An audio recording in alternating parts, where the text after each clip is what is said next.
ప్రతి మహిళ గుండెల్లో ఈరోజు ఒక అన్నగా, ఒక తమ్ముడిగా, ఒక తండ్రిగా గుడి కట్టుకున్నారు. ముఖ్యంగా జగన్మోహన్ రెడ్డి గారి గురించి చెప్పుకోవాలి. గత 5 సంవత్సరాలు మహిళల్ని మహారాణుల్లాగా చూసుకున్నారు. ప్రతి పథకాన్ని మహిళ పేరు మీద ఇచ్చి ఆ ఇంట్లో మహిళ గౌరవాన్ని పెంచడమే కాకుండా మగవాడికి సమానంగా అర్హత కూడా కల్పించారు. ఇల్లు ఇస్తే మహిళ పేరు మీద, చేయూత ఇస్తే, ఆసరా ఇచ్చిన, అమ్మఒడి ఇచ్చిన, సున్నా వడ్డీ ఇచ్చిన, ఏది ఇచ్చినా మహిళ పేరు మీద ఇచ్చి మహిళని ఎలా గౌరవించారో మనం అందరం కూడా చూసాం. ఎందుకంటే ఒక మహిళ బాగుంటే ఆ ఇల్లు బాగుంటుంది. మహిళ చేతికి డబ్బు వెళ్తే అది సక్రమంగా ఆ కుటుంబం కోసం ఖర్చు చేస్తుంది అన్న నమ్మకంతో ఆయన ముందుకు వెళ్ళటం, అది నిజంగా 100% మన మహిళలు కూడా సద్వినియోగం చేసుకోవడం మనం కళ్ళారా చూసాం.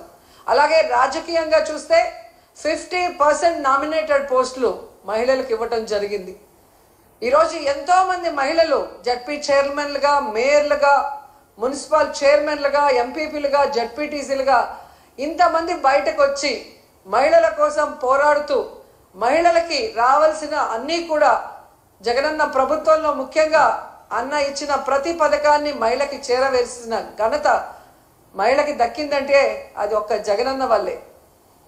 అలా ప్రతిదీ కూడా జగనన్న సహాయ సహకారాలతో మహిళలు తమ చుట్టూ ఉన్న మహిళల్ని ఏ విధంగా సాధికారత దిశగా నడిపించారో మనం కళ్ళారా చూసాం. అలాంటి మహిళలకి ఈరోజు తమకు ఒక సమస్య వచ్చినా, ప్రభుత్వం తమకు మోసం చేసినా ఎక్కడికి వెళ్ళి చెప్పుకోవాలి, ఏం చెప్పుకోవాలో కూడా తెలియని పరిస్థితికి భయభ్రాంతుల్ని గురి చేశారు.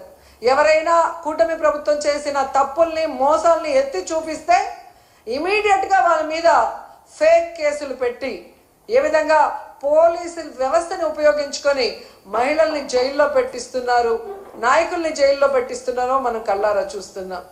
అండ్ మహిళకి కావాల్సిన భద్రత కోసం జగన్మోహన్ రెడ్డి గారు ఎన్నో దిశ యాప్ కానీ, దిశ పోలీస్ స్టేషన్లు కానీ, మహిళా పోలీసుల్ని రిక్రూట్ చేయటం కానీ ఎంత పెద్ద మనసుతో చేసి ఆడవాళ్ళని కాపాడుకున్నారో మనం కళ్ళారా చూసాం. కానీ అదే కూటమి ప్రభుత్వం అధికారంలోకి వచ్చాక దిశ యాప్ని కానీ, దిశ పోలీస్ స్టేషన్లు కానీ, మహిళా భద్రతకి సంబంధించిన ప్రతి దాన్ని ఎలా నిర్వీర్యం చేశారో మనం కళ్ళారా చూసాం. అంటే మహిళ అంటే గౌరవం లేదు, మహిళ అంటే అభిమానం లేదు, మహిళకి చేయాలన్న చిత్తశుద్ధి ఈ కూటమి ప్రభుత్వంలో ఉన్న సీఎం చంద్రబాబు నాయుడుకి కానీ, డిప్యూటీ సీఎం పవన్ కళ్యాణ్కి కానీ, అలాగే హోంమంత్రి అనితకి లేకపోవడం చాలా బాధాకరం కూడా ఈ సందర్భంగా తెలియజేసుకుంటున్నాను. జగనన్న ఉన్నప్పుడు మీరు చూస్తే చెప్పుకోవడానికి గుర్తురానన్ని పథకాలు, చేయూత కానీ, అమ్మఒడి కానీ, ఆసరా కానీ, ఇల్లు కానీ, రైతు భరోసా కానీ, సున్నా వడ్డీ కానీ, ఇలా చెప్పుకుంటూ పోతే ఎన్నో ఎన్నో పథకాలు ఇచ్చారు. కానీ చంద్రబాబు నాయుడు వచ్చిన తర్వాత ఆయన ఇస్తున్న పథకాలు ఏంటి అంటే చంద్రన్న పగ, చంద్రన్న దగ, చంద్రన్న నిత్యావసర వస్తువుల ధరల బగబగ, అలాగే జగనన్న మోసం, చంద్రన్న మోసం, చంద్రన్న తల్లికి పంగనామం, అలాగే చంద్రన్న నిరుద్యోగులకు వెన్నుపోటు, ఇలాంటి పథకాలు తప్ప చంద్రబాబు నాయుడు చెప్పిన ఒక పథకాన్నైనా ఈరోజు ప్రజలకి ఇచ్చారని నేను అడుగుతున్నా. నవమాసాల్లో నవ మోసాల్ని నారావారు తీసుకొచ్చి ఈరోజు ప్రజలకు అందిస్తున్నారు. మహిళలు ఈరోజు అంతర్జాతీయ మహిళా దినోత్సవ సందర్భంగా ఎక్కడ నలుగురు కలిసినా ఈ కూటమి ప్రభుత్వం మంచి ప్రభుత్వం కాదు, మహిళల్ని ముంచే ప్రభుత్వాన్ని ఘంటాపదంగా చెప్తున్నారు. అలాంటి సమయంలో చంద్రబాబు నాయుడు గారు ఆయన ప్రభుత్వం ఈరోజు మహిళా దినోత్సవాన్ని రాష్ట్ర వ్యాప్తంగా ఘనంగా చేయండి అని చెప్పడమే కాకుండా ఆయన పాల్గొంటున్నాడన్న విషయాన్ని కూడా ఇప్పుడే తెలిపారు. ఈరోజు ఆయన నేను సూటిగా అడుగుతున్నాను.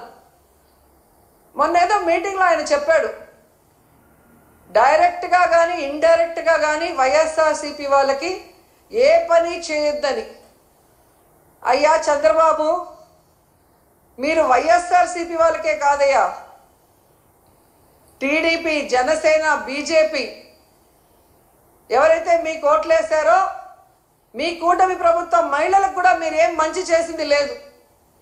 వాళ్ళని కూడా మీరు నట్టేట ముంచి మోసం చేశారు అన్న విషయాన్ని ఈరోజు వాళ్ళు గుసగుసలాడుకోవటం వినమని కూడా ఈ సందర్భంగా తెలియజేసుకుంటున్నాను. అండ్ ఈరోజు సిగ్గు లేకుండా ఈ కూటమి ప్రభుత్వం తెగ ప్రచారం చేసుకుంటుంది పచ్చ ఛానళ్లలో. కూటమి ప్రభుత్వం అంట మహిళా సాధికారత కోసం ఎంతో కృషి చేసిందంట. అసలు మహిళా దినోత్సవాన్ని జరుపుకునే అర్హత ఈ కూటమి ప్రభుత్వానికి ఉందని నేను అడుగుతున్నా. అసలు మహిళా సాధికారత కోసం మీరు ఏం చేశారో చెప్పండి. ఈరోజు రాష్ట్రంలో చూస్తే ప్రతి గంటకి 70 మంది, ప్రతి రోజుకి 70 మంది మహిళలు